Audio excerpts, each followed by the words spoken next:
Est-ce qu'on est content d'être en la présence du Seigneur? Amen. Alors, aujourd'hui, le message que le Seigneur a mis sur mon cœur concerne une personne dans la vie, qui est une personne particulière. Voilà, j'essaye d'allumer. Alors, c'est Myriam. Vous connaissez Myriam? Qui ne connaît pas Myriam? On connaît tous Myriam. Alors, nous allons voir comment le Seigneur, dans sa parole, va nous donner Myriam comme exemple pour ce que nous allons faire dans notre vie. Alors, il faut que je partage ça avec vous. Je me disais, est-ce que je mets les diapos sur l'écran ou pas? Eh bien, mes notes sont derrière l'écran, difficile. Donc le Seigneur m'a répondu. Donc on va partager mes notes ensemble sur l'écran. Alors, Dieu nous parle au travers de la Bible. C'est quoi la Bible? La Bible, c'est d'abord la parole de Dieu, n'est-ce pas? Et dans la parole de Dieu, c'est Jésus lui-même. La parole de Dieu est Jésus. Mais la Bible aussi nous exhorte. La Bible nous encourage. La Bible nous dit l'amour de Dieu pour nous.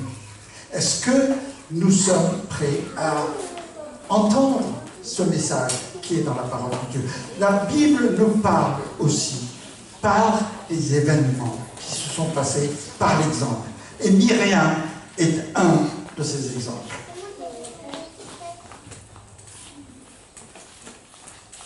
Je vais vous raconter ça comme un tout petit peu comme une histoire. Alors, imaginons, acte 1, le contexte de la délivrance d'Égypte. Et est-ce que vous voyez ou pas? Oui, sinon, je vais donner les versets. Alors, dans Exode 14, 21, il dit « Moïse étendit sa main sur la mer, et l'Éternel refoula la mer par un vent d'Orient, qui souffla avec impétuosité toute la nuit. Il mit la mer à sec, et les eaux se fendirent. » Et un peu plus loin, il dit « En ce jour, l'Éternel délivra Israël de la main des Égyptiens. Et Israël vit sur le rivage de la mer des Égyptiens qui étaient morts. Israël vit la main puissante que l'Éternel avait dirigée contre les Égyptiens, et le peuple craignit l'Éternel, et il crut en l'Éternel et en Moïse, son serviteur. » Amen. Amen. Alors voilà un événement extraordinaire. Un peuple dans l'esclavage depuis 4 siècles.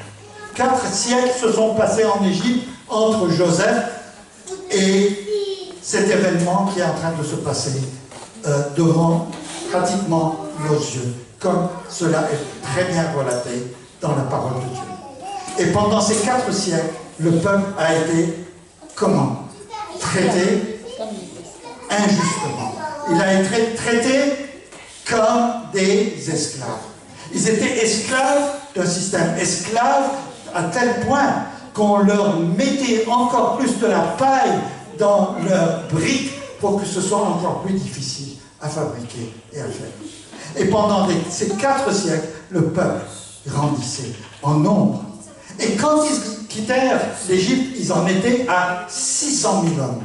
600 000 hommes, aujourd'hui, représentent, avec les familles, en faisant des approximations, disons 3 millions de personnes. Si dans une famille il y a 5 personnes, il y a 3 millions de personnes. Parce qu'il y avait aussi des gens qui n'étaient pas des Israélites et qui se joignirent à eux. Et nous allons voir cet événement un peu plus tard. Mais il y avait aussi le bétail et tout le reste. Le peuple, en sortant sur le rivage, n'en croyait pas ses yeux. Il y avait cette foule incroyable. 3 millions de personnes qui sortent de la mer, qui sortent petit à petit, et qui sortaient encore. Il y en a encore qui viennent. Il y en a encore qui viennent. Et les gens arrivent, ils sortent de l'autre côté du rivage. Et ils s'assemblent. Et ils sont dans une joie. C'est comme si c'était une délivrance. La France a vécu la délivrance des Allemands en 1945. Et c'était comme une liesse totale dans tout le pays. Nous avons vécu, nous tous, des moments où nous avons eu une liesse parce que nous avons senti que le Seigneur nous touchait. Amen. Amen. Et nous avons vu là la main du Seigneur. Dans Exode 15:6, il dit « Ta main droite éternelle est magnifique de force.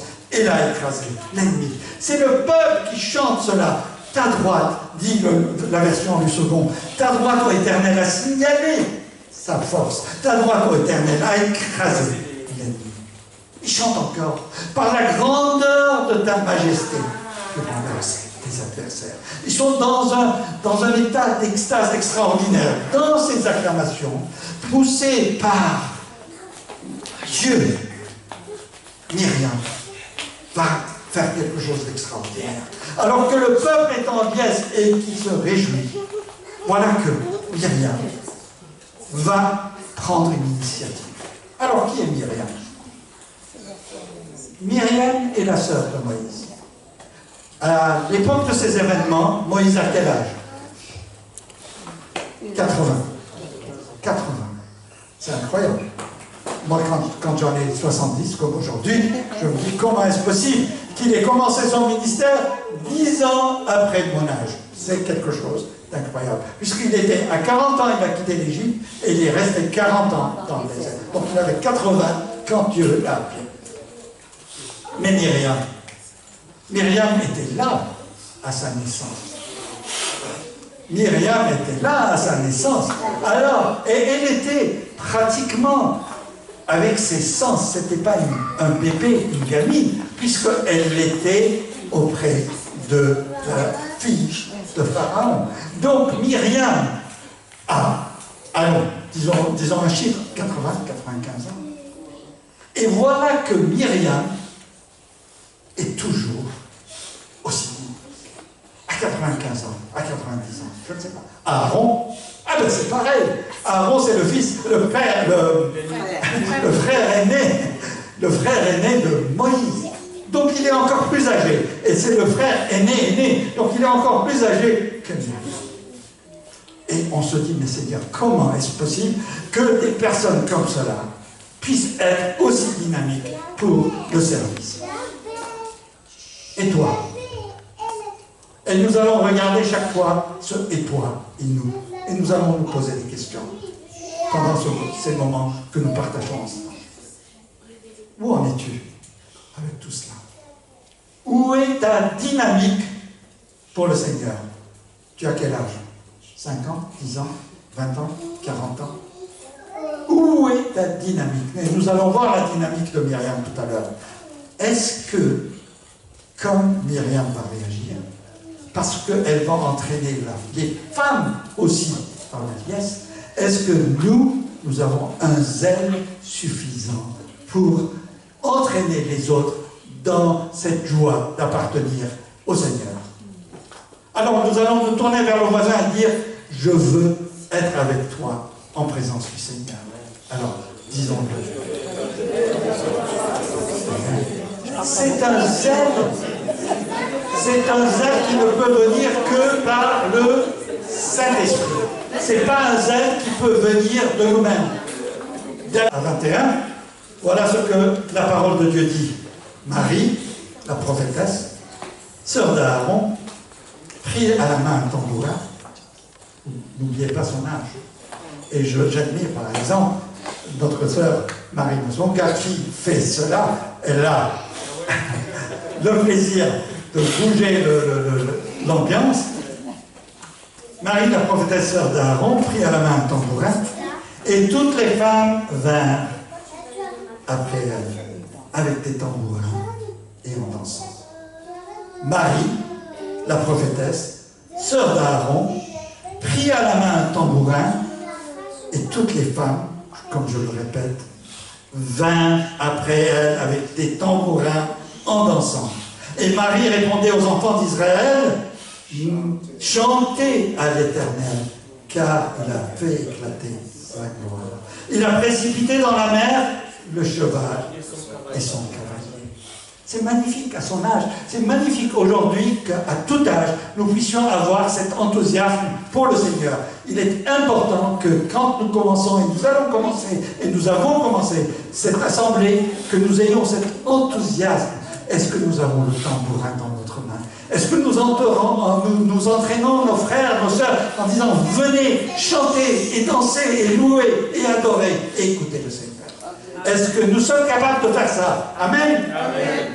Alors Myriam est prophétesse, dit la parole de Dieu, comme nous voyons de le voir, et elle est musicienne. Alors il faut comprendre que dans la parole de Dieu, elle est la première nommée prophétesse. C'est la première. C'est la première fois que la parole de Dieu parle d'une prophétesse. Il y en aura d'autres. Par exemple, Déborah, qui était prophétesse et juge, à l'époque des juges. Il y aura Hulda, qui était du temps des rois, et les rois allaient demander conseil à cette prophétesse qui s'appelait Hulda. Dans le Nouveau Testament, il y avait du Nouveau Testament des gens qui servaient dans le temple. Pour la première fois, nous voyons qu'il est fait mention de la femme comme jouant un rôle important. Pour la première fois, Dieu parle de la femme jouant un rôle important. Est-ce que vous réalisez ce que ça veut dire? Ça veut dire que pendant des siècles, les habitudes, les façons de faire ont fait que la femme a été mise de côté. Or, dans cette parole, alors que cette histoire est tellement intense, il y a la femme qui s'appelle Myriam, qui a un rôle important. Alors elle est prophétesse. Qu'est-ce que ça veut dire, prophétesse? Qu'est-ce que ça veut dire d'être prophète? Quelqu'un peut définir? C'est annoncer de la part de Dieu des événements. On reçoit de Dieu et on annonce. Pas forcément des événements plus tard, oui, mais des choses qui viennent de Dieu et qui doivent être transmises à l'assemblée, aux gens autour. Et en cela, nous avons aujourd'hui, dans les temps modernes, des prophètes. Et ces prophètes ne prédisent pas l'avenir, ils prédisent rien du tout, ils disent qu'ils ont reçu de Dieu, et c'est ce qu'ils ont reçu de Dieu, ils le partagent avec les autres. Elle est aussi, quoi? Musicienne, elle est chanteuse, puisqu'elle a pris le tambourin, elle a commencé à chanter, et elle loue Dieu dans le chant et la danse. Et pourquoi la danse est importante? Parce qu'il y a aussi dans ce fait un certain dynamisme qui est apporté. Aujourd'hui, dans beaucoup d'églises, on est dans une tenue de réserve. Alors que là, on voit que dans la parole de Dieu, il dit qu'elle dansait, qu'elle chantait. David l'a aussi fait, n'est-ce pas? Elle était aussi, elle jouait le rôle de quelqu'un qui assemble. Un rôle qui assemble. Aujourd'hui, nous sommes confrontés à tellement de situations où nous désassemblons, où nous séparons. Alors que là, elle a joué le rôle d'assemblée. Qui c'est qu'elle a assemblé dans son rôle?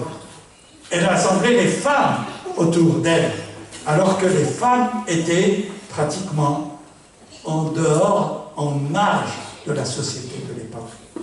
Aujourd'hui, nous sommes encore confrontés à des problèmes où on essaie de mettre les femmes en marge de la société ou de l'assemblée. La femme a son rôle, et ce rôle est bien établi dans la parole de Dieu. Ce sera une autre occasion, nous partagerons cela, mais la femme a une énorme importance au niveau des yeux de Dieu. Elle exhorte les femmes à prendre part à la célébration. Rare en ces temps-là, en Orient, rare aussi chez les Israélites. Souvent, dans la Bible, musique et prophétie sont liées. Alors les chantres, et je m'adresse aux chantres, il y a un rôle important à jouer pour nous. Dans la musique, quand on les chante, il y a aussi l'exhortation.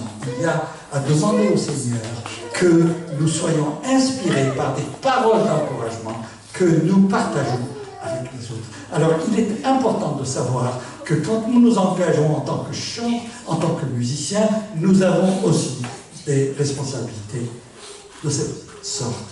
Samuel, dans 1 Samuel 10, 5, alors qu'il est en train de loindre Saül, dit en entrant dans la ville, tu rencontreras, il adresse la parole à Saül, il dit, tu rencontreras une troupe de prophètes. descendant du haut lieu, précédés du luth, du tambourin, de la flûte et de la harpe, et prophétisant eux-mêmes.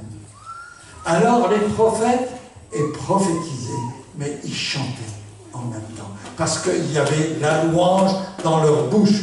On ne peut pas être prophète, on ne peut pas apporter une bonne parole ou une parole d'admonestation, parce qu'on peut avoir en tant que prophète des instructions du Seigneur pour admonester, mais aussi pour encourager. Dans ce cas-là, c'était une liesse, parce que Saül allait devenir le premier roi d'Israël. David, un autre exemple, et les chefs de l'armée n'ira pas pour le service ceux des fils d'Azaph, d'Héman et de Gédution, qui prophétisaient en s'accompagnant de la harpe, du luth et des cymbales. Et voici le nom de ceux qui avaient des fonctions à remplir, on va passer. Mais Héman, Asaph, Étan et tant d'autres. C'était des gens qui prophétisaient et qui écrivaient la musique et qui chantaient et qui encourageaient. Aujourd'hui, il y a comme une espèce de barrière.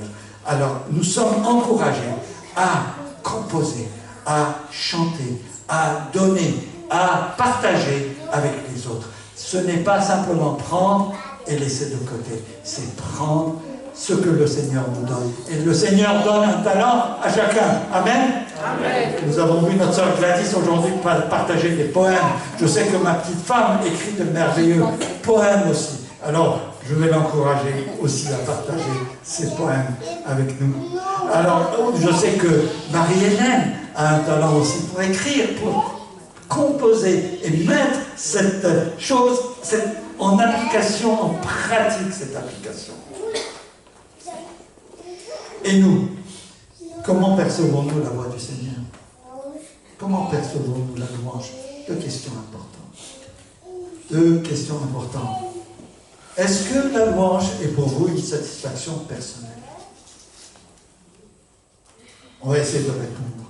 Ou est-ce une exhortation et un encouragement pour les autres? Est-ce que vous chantez, vous louez parce que vous croyez que vous êtes au-dessus des autres? Vous avez des talents que les autres n'ont pas? Est-ce que vous croyez être plus béni parce que vous chantez ou participez? Voilà des questions essentielles.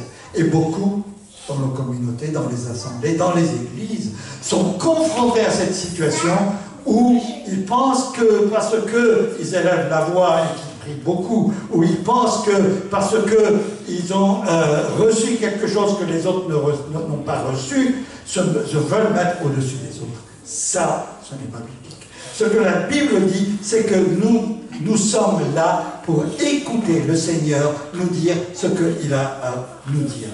Est-ce qu'il nous demande de mettre nos talents à son service? Absolument. Souvenez-vous des paraboles de Jésus, dont les talents. Les talents nous sont donnés, mais ils nous sont demandés en retour. C'est-à-dire qu'il ne faut pas garder ses talents. Mais ce n'est pas pour s'enorgueillir soi-même. C'est parce que ces talents sont exhortation, encouragement et réponse pour les autres. Et le deuxième questionnement est: quel est le rôle de la femme dans notre assemblée? Et on a vu un tout petit peu. Est-ce que c'est un rôle subalterne? Est-ce que c'est un rôle où on lui demande un profil bas? Vous savez, hein, dans les sociétés, il y en a souvent à qui on dit, ben, toi. On veut bien encore te garder, mais tu gardes ton profil bas. Et ça, c'est terrible. Un gars qui dit, ben, attends, là, moi, j'ai mes justes valeurs. Et il est juste de dire que tu as ta juste valeur, mais les autres te jugent autrement. Et tu dis, ah non, mais attends, là, tu ne nous embêtes pas, tu gardes ton profil bas. Est-ce que les femmes dans notre assemblée sont des mamans pour la marmaille? Est-ce que c'est des femmes? Eh oui. Les femmes sont des mamans pour la marmaille. Mais elles sont beaucoup plus que ça. La marmaille, c'est à la maison, à l'église, à l'assemblée, elles ont un autre rôle, n'est-ce pas? elles ont le tout leur rôle. Parce qu'il y a les responsabilités de la mère, il y a la responsabilité de la sœur, il y a la responsabilité de la cousine, il y a la responsabilité de la famille, mais il y a aussi la responsabilité dans l'Église. Les mamans ne sont pas dans ce sens-là, simplement pour garder les enfants pendant l'assemblée. Nous devons nous organiser, nous devons savoir comment organiser pour que les enfants puissent être en dehors de ce moment d'adoration des femmes et de service des femmes. Il faut que nous puissions donner, que nous sachions donner aux femmes leur rôle, non seulement dans l'assemblée le dimanche après-midi, mais en permanence dans leur rôle qu'elles jouent dans cette assemblée pour devenir des femmes de prière, pour devenir des femmes qui vont à l'évangélisation, des femmes qui servent les autres, des femmes qui donnent et partagent leur temps, leur énergie, en dehors de la marmite. Elles peuvent avoir aussi un rôle d'exhortation. La femme est... Comment expliquer ça? Souvent, quand une femme prie, et nous les hommes, nous le sentons, souvent quand une femme prie, elle prie vraiment, sincèrement, du fond du cœur. Souvent, nous, les hommes, et je regarde les hommes, nous avons tendance à nous gargariser de mots. Il faut faire attention. Les femmes ont ce rôle. Apprenons. Il y a des choses que nous devons apprendre, les femmes. Acte 3. Après toute cette liesse, après toute cette joie, aïe, le peuple, ça se gâte. Revenons à notre histoire. Qu'est-ce qui s'est passé? Les choses, juste après cette sortie des millions de la mer, le peuple, comment elle réagit?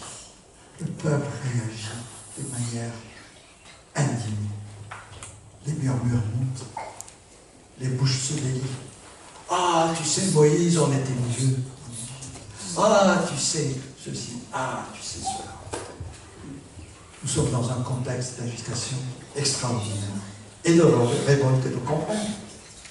Désobéissance.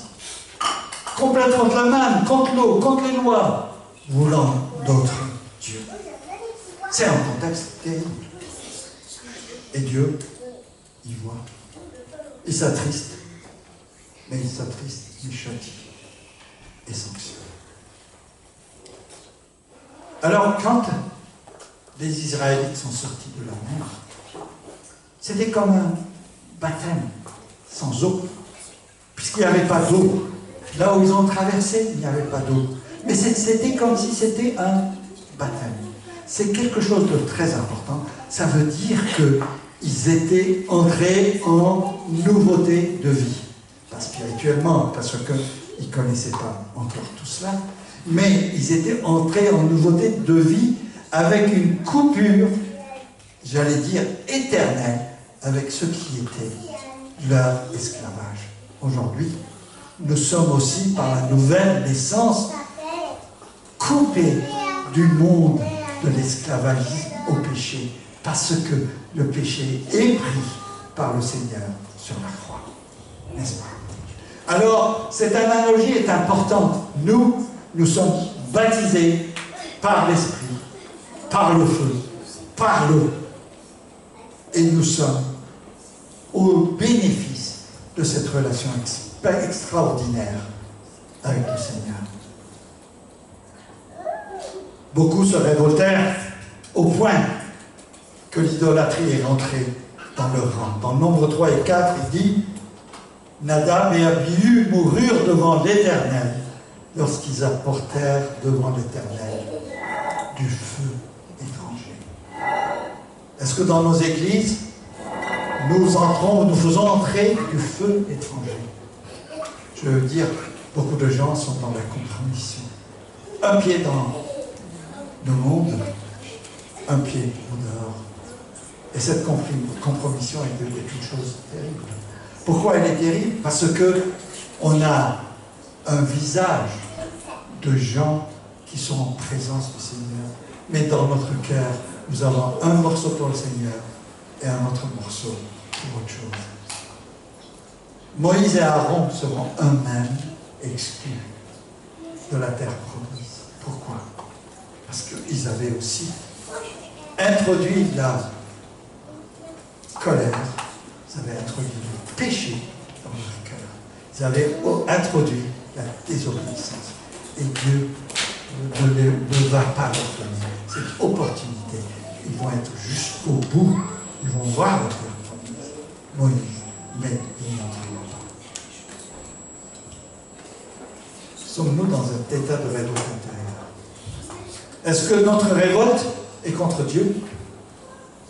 Est-ce que notre révolte est contre notre vie commune en assemblée? Est-ce que notre révolte est contre nos dirigeants? On peut avoir beaucoup de révoltes. On peut avoir aussi des révoltes dans la famille. Nous pouvons avoir des relations tendues en tout. Il y en a beaucoup qui murmurent. Il y en a beaucoup qui ne pardonnent pas. Il y en a beaucoup qui disent « Eh bien, moi », je vais vous dire dans une assemblée, et quand on commence à dire « Eh bien, moi, je », il y a danger, il y a grand danger. Mes frères, mes sœurs, il y a grand danger à dire « Moi, je vois cette chose comme ça ». C'est pas que tu n'as pas le droit de le dire, c'est pas que tu n'as pas le droit de partager, ce n'est pas parce que ce que tu dis est mauvais, ce n'est pas parce que tu es inspiré, non. Cette chose-là va être analysée, parce que nous sommes une famille spirituelle. Ensemble, nous allons partager, les suggestions sont bienvenues. Aujourd'hui, je vous invite à donner des suggestions, parce que vos suggestions, c'est des suggestions de quoi? De bienfaits pour l'Assemblée. Venez, donnez-nous des idées, partagez avec nous, dites-nous ce qui ne va pas. Il n'est pas interdit de ne pas dire, ne gardez pas votre problème, votre rancœur, j'allais dire, dans votre cœur. Dites-le, partagez. Sinon, nous allons être confrontés à des problèmes. Est-ce que nous avons quelque chose de la manière dont l'Église, l'Assemblée est dirigée? Est-ce que nous avons un problème avec nos relations d'un à un dans l'Assemblée? Est-ce que nous avons des problèmes même avec notre relation avec Dieu? Parce que nous pouvons avoir aussi des relations avec Dieu qui sont des relations tendues. Qui peut aujourd'hui, entre vous, lever la main et dire qu'il n'a jamais eu de relation tendue avec Dieu? Qui entre vous peut-il dire qu'il n'a pas eu des relations tendues avec son frère et sa sœur? Qui peut dire qu'il n'a pas eu des relations tendues avec des dirigeants de l'Assemblée? En disant, ça c'est bien, ça c'est pas bien, ceci là, ceci là. Non, frères, sœurs, venez parler, qu'on partage, et que nous puissions, par la grâce de Dieu, pouvoir sentir que nous sommes une même famille. Alors dans la famille, ça s'est gâté, mais aussi dans la famille de Myriam. Donc le peuple était en révolte, mais dans la famille. Dans Nombre 12, 1 et 2, il dit Marie et Aaron parlèrent contre Moïse, au sujet de la femme éthiopienne qu'il avait prise. Car il avait pris une femme éthiopienne. Il dit, est-ce seulement par Moïse que l'Éternel parle? N'est-ce pas aussi par nous qu'il parle? Alors moi, ce passage, j'ai du mal à comprendre, je le dis tout de suite. L'argument, c'est de dire, ben Moïse, tu as pris une femme éthiopienne, donc tu n'as pas le droit de diriger. Est-ce que c'est ça qu'ils sont en train de dire? En effet, si nous lisons, ils disent, il avait pris une femme éthiopienne. Mais où est-ce qu'il a trouvé cette femme éthiopienne, Couchi? Où est-ce qu'elle l'avait trouvée? Parce qu'il y avait des gens qui étaient sortis d'Égypte avec les Israélites. Donc eux aussi, ils étaient là, avec les Israélites. Et ils avaient embrassé la religion israélite. Alors, Moïse avait trouvé cette femme éthiopienne. Et il ne pouvait pas comprendre qu'il puisse avoir une femme qui est en dehors d'être une Israélite. Mais leur reproche les amène à dire, ah ben, puisque tu as fait ça, tu n'as pas le droit de diriger. Est-ce que c'est toi seulement qui dois diriger? Mais est-ce que, dans leur cœur, Est-ce que dans leur cœur, ils avaient ce reproche à tel point qu'ils se sont dit, ben, pourquoi c'est tout le temps Moïse? Et ça, c'est la pression exercée par les circonstances. C'est de la révolte. De la révolte parce que ça n'avait rien à voir. Et pourtant, ces trois travaillaient ensemble. Ils étaient une même famille, un même but, ils avaient les mêmes initiatives. Ils étaient ensemble en permanence. Moïse était le chef, Aaron était le sanctificateur et Myriam était la prophétesse. Et pourtant, ces trois-là se sont confrontés de cette manière. Dieu disait même, dis au peuple, j'ai envoyé devant toi Moïse, Aaron et Myriam. Les trois ont été cités par le prophète parce qu'ils avaient un rôle important, tous les trois, à jouer dans ce scénario. Mais voilà qu'un conflit se développe. Ils sont tous âgés. Et quand on est âgé, on voit les choses un tout petit peu différemment. Et j'en suis le premier à le dire. Et n'est-ce pas, qu'on voit les choses différemment, hein? On prend de la bouteille, on prend de Eh la oui. Une famille dans la vie, Moïse chef, Aaron sanctificateur, Myriam prophétesse. Alors quel était le reproche de Myriam et d'Aaron? Vous savez, un peu de levain, dit le proverbe français, fait lever le pâte. Et Dieu, qui parlait toujours à Moïse, qu'est-ce qui s'est passé? Venez. Venez, vous allez venir, tous les trois. J'ai un mot à vous dire. Venez tous les trois. Où est-ce qu'il les amène? Ah, dans la tente d'assignation. Mais comment s'appelle aussi la tente d'assignation? Tabernacle. Sa tabernacle. Comment est-ce qu'il s'appelle autrement? Un lieu de rencontre. Comment il s'appelle aussi autrement? Le sanctuaire. Oui. Alors, il les appelle. Venez. Et les quatre sens ont leur importance. Et il va parler. Il va se mettre dans la nuée devant le sanctuaire. Et mais à qui il va s'adresser la parole? À Moïse cette fois-ci? Non. Parce que la convocation était pour tous les trois. Et toi? Crois-tu que Dieu t'appelle pour le servir? Alors, s'il t'a appelé, est-ce que tu as ce sentiment de dire, moi aussi je veux avoir des positions extraordinaires dans l'Assemblée? Mais c'est quoi une position? C'est quoi d'avoir une position? C'est quoi de dire, moi je veux prendre des décisions? Et Dieu dans tout ça? Et ta relation avec Christ? Est-ce que tu réalises ce que c'est que cette relation avec Christ? Es-tu prêt à le servir, même si tu penses qu'il y a des choses qui ne vont pas? Est-ce que tu es prêt à servir? Ou est-ce que tu dis non, ça, j'en veux pas? Sonnes-tu la révolte de manière constructive ou pour prendre la place? Des questions qu'on se pose. Où en es-tu avec ta famille spirituelle? Acte 5 et final. La sanction et la repentance. Il s'adresse à Aaron et Myriam. Le reproche, s'il y a un prophète, c'est au travers d'une vision, pas avec Moïse. Fidèle, je lui parle directement, sans ennemi. Et Dieu défend Moïse. Et la colère de Dieu s'enflamme contre les autres. S'il y a un prophète, c'est au travers d'une vision. Et Myriam, ayant été prophétesse, elle savait que Dieu lui parlait par des visions et pas autrement, puisque c'est marqué dans la parole de Dieu. Qui dit, on va le lire, il n'en est pas ainsi de mon serviteur Moïse. Il est fidèle dans toute ma maison. Je lui parle bouche à bouche. Je me révèle à lui sans énigme. Et il voit une représentation de l'Éternel. Pourquoi donc n'avez-vous pas craint de parler contre mon serviteur, contre Moïse? Est-ce que Dieu, dans cet agissement, dans cette décision, dans ce reproche, dans cette réprimande, est-ce que Dieu a prouvé ce que Moïse avait fait avec la femme couchée éthiopienne? Je ne pense pas. Il ne s'agissait pas de cela, mais ça c'était un problème qui devait régler avec Moïse directement. C'était pas aux frères et à la sœur de régler. Et Myriam est frappée de l'être blanche. Pourquoi Myriam seule? Les deux avaient fauté.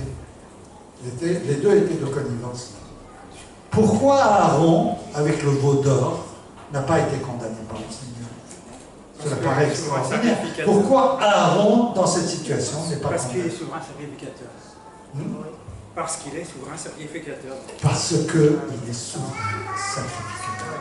Et que si on devait le condamner, ça veut dire que tout le système rabbinique, pas rabbinique, judaïque, s'écroule. Et Dieu ne va pas condamner. Ce n'est pas pour autant qu'il ne va pas régler ses problèmes, encore une fois, avec Aaron. Il va régler ses problèmes avec Moïse, il va régler ses problèmes avec Aaron et Myriam. Alors pourquoi Myriam a été châtiée de l'être blanche? Et vous vous rendez compte, elle a plus de 95 ans. Il faut supporter cette lettre blanche à cet âge. Myriam a été châtiée, je pense, parce que son cœur n'était pas droit devant le Seigneur. Et que cette envie de voir Moïse tout le temps prendre des décisions et d'être en présence du Seigneur lui avait bourré le bout, elle était devenue jalouse. Ce qui n'était pas le cas de Aaron. Myriam avait imaginé qu'elle pouvait, parce qu'elle avait des prérogatives spéciales auprès de Dieu.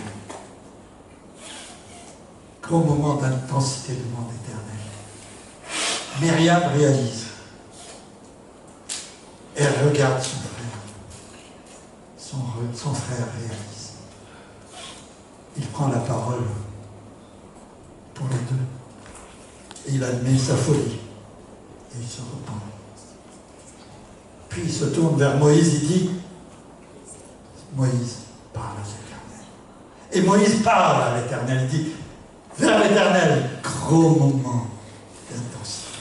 Et Moïse dit, tu es le maître souverain. Aurait-tu être dans cette scène? Acte 1 à 5. L'acte 5 n'est pas brillant. L'acte 5 nous laisse un sentiment, un goût amer.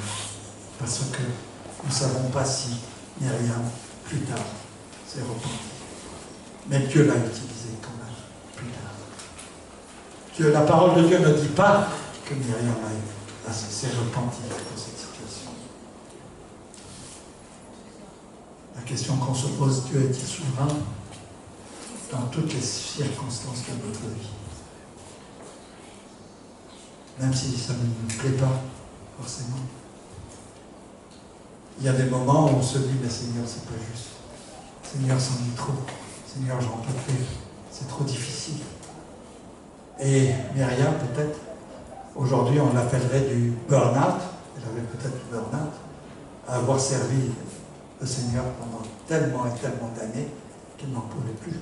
Et qu'elle voulait, dans sa tête, dans sa pensée, une juste récompense. En disant, mais pourquoi il va parler simplement avec toi et pas avec moi?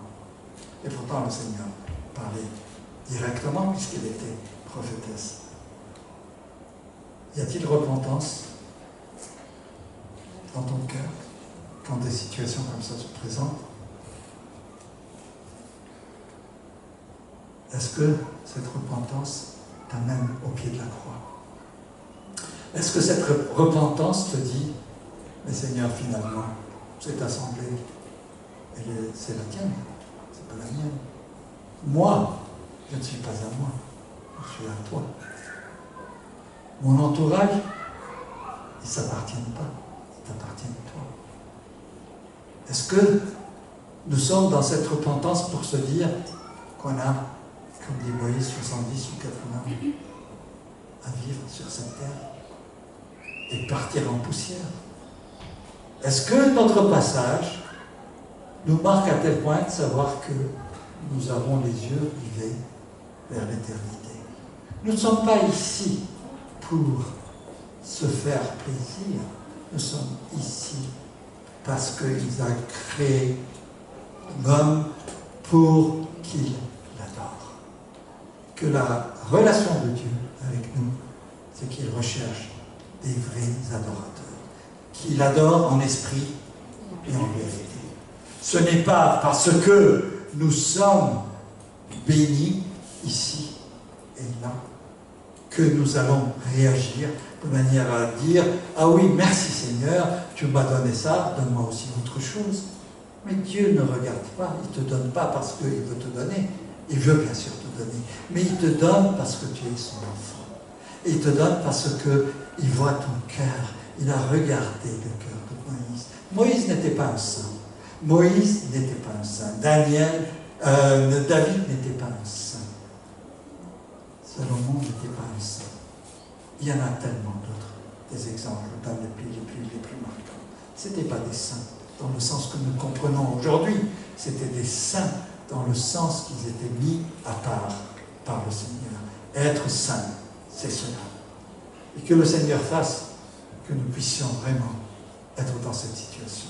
Alors pour terminer, je vais prier pour notre assemblée, afin que nous nous mettions dans cet exemple, que nous comprenions que dans notre vie, tout n'est pas facile, et que nous pouvons nous tourner vers notre Dieu, notre Sauveur et notre Maître.